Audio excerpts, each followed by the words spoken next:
जब 83 के आसपास की बात है, वेस्ट इंडीज़ टीम भारत दौरे पे आई, आपको भी खेलने का मौका मिला और उस समय वेस्ट इंडीज़ का टीम का मतलब तूफान होता था। तो जब आप खेल रहे थे तो उसका जरा मैंने अनुभव तो मेरा बताएं। लाइफ का सबसे बड़ा एक्सपीरियंस था। हाँ, और मुझे कभी कभी ऐसा लगता था कि मेरा बैट आएगा नीचे अच्छा या नहीं क्या आएगा। लाइनअप था उनका वेस्ट उनका इंडीज़ उस में? टाइम माइकल होल्डिंग उसमें थे, बैप्टिस्ट था, और एंडी आपके रॉबर्ट भी एंडी थे? रॉबर्ट थे, और आपके जोएल गॉर्नर शायद उस टाइम नहीं आया था, या उनका पूरा स्लॉट जो था मीडियम लैरी पेसर्स का। गोम्स वगैरह पूरा, लैरी क्लाइव गोम्स लॉयड अपना स्पिन वो था, और विवियन रिचर्ड्स, हार्पर ये था, सब। अपने इसमें विवियन रिचर्ड थे। हाँ, तो उनका एक पूरी टीम जो सेट थी वर्ल्ड कप वाली, जो उन्होंने उसमें खेली थी, वो पूरी टीम आई थी और उन्होंने बहुत ही अच्छा परफॉर्म किया उस टाइम इंडिया में। उन्होंने पूरे वर्ल्ड कप का अपना सारा गुस्सा इसी पे उतार दिया था। इंडिया में उन्होंने बहुत अच्छा परफॉर्म किया उस टाइम, उस सीजन, उस पर्टिकुलर सीरीज में। तो बैटिंग में मुझे तो ऐसा लगा कि अच्छा, हम लोग का भी एक लिमिटेशंस है। हमने इंडिया में जो मीडियम पेस खेला एज ए बैट्समैन, तो उनमें और इनमें ज़मीन आसमान का फ़र्क था। उनमें विकेट से कोई मतलब नहीं है, हाँ। वो रिलीजिंग ही फास्ट है उनकी। हाँ, उनका जो फेंकने का जो हाथ की ठीक है। स्पीड है, हाँ। वही इतनी तेज़ है कि और फिर उसमें विकेट का कोई फ़र्क नहीं जिस पड़ता। हाइट से वो लोग फेंकते थे, जो जिस हाइट से मतलब उनकी मुझे बॉल कभी आती कभी थी, ऐसा लगा कि मैंने डिफेंस किया, वो डिफेंस 4 हो गया। आप ये समझिए बताइए कितना आप स्पीड का फोर्स अंदाजा रहा होगा बॉल में। अभी यू कैन इमेजिन कि मैं डिफेंस कर रहा था और डिफेंस में मुझे चार कवर्स मिल पे गया। 4 मिल गया। मैंने कुछ सोचा, यार या मैं अच्छा खेल रहा हूँ या ये बॉल ऐसी आ रही, क्योंकि वो चक्कर है, वो जो चीज़ आपने नहीं की होती है वो आपके लिए नहीं होती है। अगर यही चीज़ आपने 2-3 मैचों में कर ली, हाँ, ठीक है। ये वो आप रेगुलर यूज टू हो जाएंगे, फिर आप डोमिनेट करने लगेंगे, फिर आप खुद करने लगेंगे, यार इस बॉल को तो मैंने यहाँ ऐसे खेला था, उस बॉल को मैंने यहाँ ऐसे खेला था, मैं जहाँ चाहता हूँ अपनी बॉल को मार देता हूँ। तो ये चीज़ें बड़ी आदमी की फ्रीली होने लगती हैं फिर। लेकिन शुरू में नई चीज़ में मुझे तो बिल्कुल एकदम अनएक्सपेक्टेड। और पहला मेरे हाँ। ख्याल से आपका इंटरनेशनल एक्सपोजर था। इंटरनेशनल मैच था, मुझे ऐसा लगा, मैंने कहा यार ये क्या चीज़ है भाई, क्योंकि जब जो बॉलर बॉल डालता था तो उसका जो लास्ट फुट जो आता था, तो उसकी जो मिट्टी थी, सॉइल, वो आगे बैट्समैन के मुंह पे पड़ती थी, जो नॉन स्ट्राइकर खड़ा रहता था। कितनी सीधा पावर एंड प्रेशर कितना तेज डालते थे वो। उनको ये लगता था कि बॉल में मूवमेंट से ज़्यादा स्पीड ज़रूरी है, बाकी तो वो खुद कर देगी बॉल अपना आप। अगर बॉल में स्पीड होगी तो सब काम वो खुद कर देगी। तो ये एक सोच रहती थी। और इसीलिए वेस्ट इंडीज के बॉलर में मूवमेंट बहुत कम था, स्पीड थी, चाहे वो कर चक्कर क्या है, बॉल को अगर आप बहुत तेज डालेंगे तो मूवमेंट ऑटोमेटिकली खत्म हो जाएगा। स्विंग का एक स्पीड है, जिस स्पीड जिस पे जाएगी वो लहराती है, जिस पे एयर को और वो आर्ट है जो अगर आपने एयर को इतनी तेज कट कर दिया, तो स्पीड इतनी कहीं तेज कुछ डाली, ही नहीं तो पड़ता। स्विंग हो ही नहीं पाएगी बॉल। तो वो उसका पूरा उनको कट हो सकती थी, हाँ बॉल अगर थोड़ा सा विकेट डिफरेंट पड़ने के बाद, हाँ पड़ने के बाद of the wicket ball cut हो सकती थी, क्योंकि अगर ग्रास वास विकेट पे है वो तो बहुत ही डेडली हो जाते थे वो, उनको खेलना बहुत। पीछे मिल जाए, जबकि हम लोग को विकेट्स बहुत थी, मतलब जो त्रिवेंद्रम का विकेट था, इवन बड़ा प्लास्टिक विकेट था, बड़ा अच्छा विकेट दिया, उसके बाद भी उन्होंने सब बॉलें जो उड़ाई हैं, मतलब they are really the best. उस टाइम खेला तो मुझे तो ऐसा लगा कि इनको अगर आप सर्वाइव कर गए ना, तो फिर कोई आपको कहीं भी कोई डिफिकल्टी नहीं कर सकता, कोई भी आपको गेम में कहीं।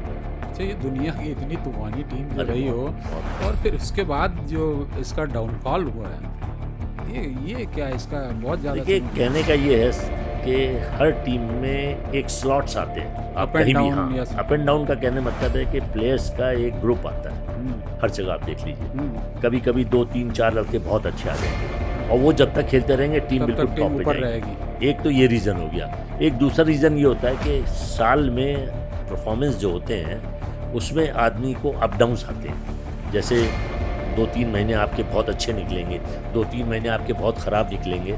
तो जो अच्छा टाइम अगर आपके अच्छे टूर्नामेंट में आ गया तो आप क्लिक करके आप बहुत ऊपर निकल गए। अगर वही टूर्नामेंट में आपका हल्के टूर्नामेंट में वो टाइम आ गया तो आप बहुत एवरेज हो गए, आप एवरेज हो गए।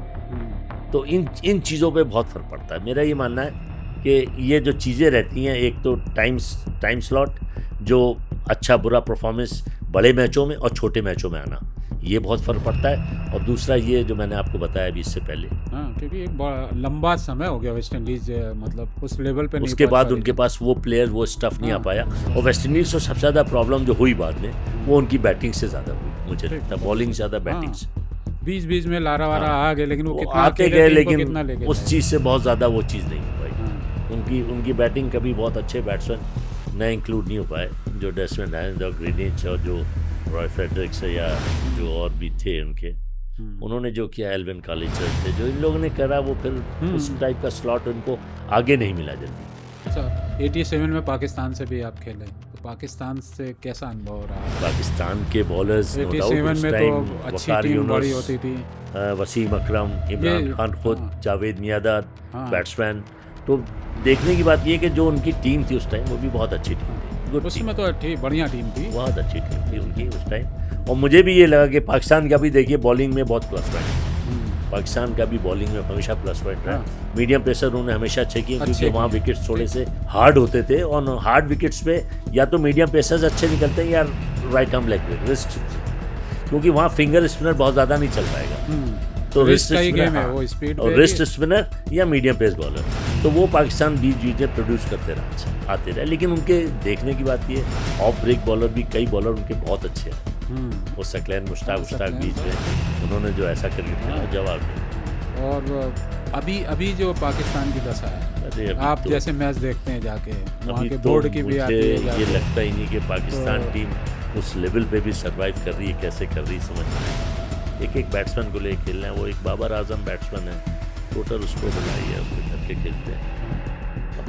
वही मैंने कहा ना, आपके हर टाइम में एक स्लॉट्स अच्छे आते हैं। इस वक्त पाकिस्तान का हाल ख़राब है, श्रीलंका भी, बांग्लादेश खराब है ऑलमोस्ट।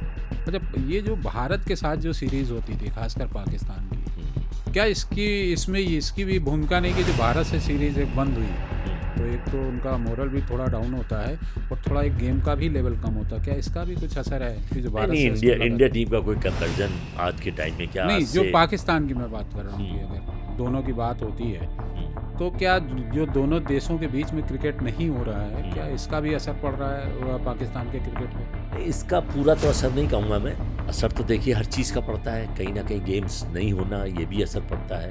और इंडिया बड़ा अच्छा कम्पटीटर था उनका, बहुत अच्छा फाइट किया वो, मतलब इंडिया तो अच्छा चैलेंज देता था उन्हें। इंडिया टीम तो बहुत ही अच्छी रही पिछले, मुझे तो नहीं याद है 7-8 साल से पाकिस्तान कहीं भी मैच कर पा रही है इंडिया टीम से।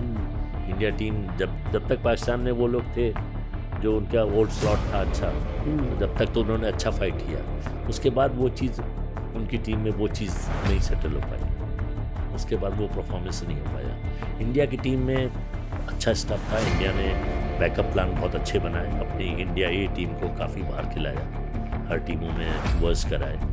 19 टीम इंडिया की बहुत अच्छा परफॉर्म करती थी, उससे भी कुछ लड़के इनके सीनियर टीम में, तो इंडिया की जो बेंच स्ट्रेंथ थी वो बहुत अच्छी थी और जिसका इन्हें पूरा बेनिफिट मिला। वैसे जैसे बात होती है जब भारत और पाकिस्तान के जो मैच होते थे, जोश भी है, जुनून भी है, जज्बा भी है, एक स्वैग भी होता था जाके, वो कमी अब खलती है क्या?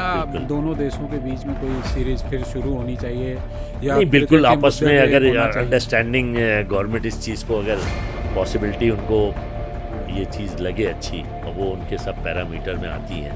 अब ये कुछ चीज़ डिसीजंस ऐसे होते हैं जो एडमिनिस्ट्रेशंस के हैं, तो आप वो चीज़ को बीच में इंटरफेयर नहीं कर सकते। लेकिन दोनों अच्छे कम्पीटर थे, दोनों का खेलने का पैटर्न सेम था, तो अगर ये होते तो दोनों बेटर ही खेलते। हाँ, क्योंकि लोग देखना चाहते हैं। अब देखिए ना, जो भी मैच इन लोगों के होते हैं आप देखिए हाई रेटेड होते हैं, बहुत भीड़ होती है, सबसे ज़्यादा टिकट बिकते हैं, सबसे ज़्यादा महंगे टिकट होते हैं, हर देश का हर स्टेडियम वो मैच कराना चाहता है। तो मेरे ख्याल से एक क्रिकेट के रिश्ते फिर शुरू होने चाहिए, बिल्कुल होना चाहिए, कुछ भी हो, अच्छी चीज़ है। गवर्नमेंट को इनिशिएटिव, अगर गवर्नमेंट बेटर समझती है अपने आप को, अगर वो देखती है कुछ चीज़ें जो उनके अपनी हैं, वो फॉर्मेशन पूरा लाइन में आ जाए, तो इसको शुरू कर देना चाहिए तो अच्छा रहता है। अच्छा, रेलवे से रिटायर होने के बाद क्या चल रहा है? कुछ खेल में चल रहा है या?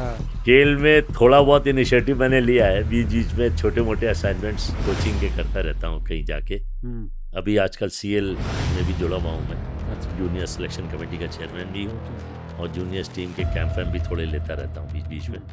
तो ये एक है, लेकिन क्रिकेट इतना करा है, इतना खेला है, तो थोड़ा अब ये लगता है कि थोड़ा सा रिलैक्स भी होना चाहिए बीच में। कीड़े तो हैं वो तो जो देखिए ऐसा है कि अगर किसी को ज़रूरत होती है उस चीज़ की, तो वो आदमी फिर अपने को वहाँ बना के पहुँच सकता है, ऐसी कोई बात नहीं है। कोई भी चीज़ अगर वहाँ की जाएगी तो उसके लिए हमेशा आदमी रेडी रहता है, ऐसा नहीं है।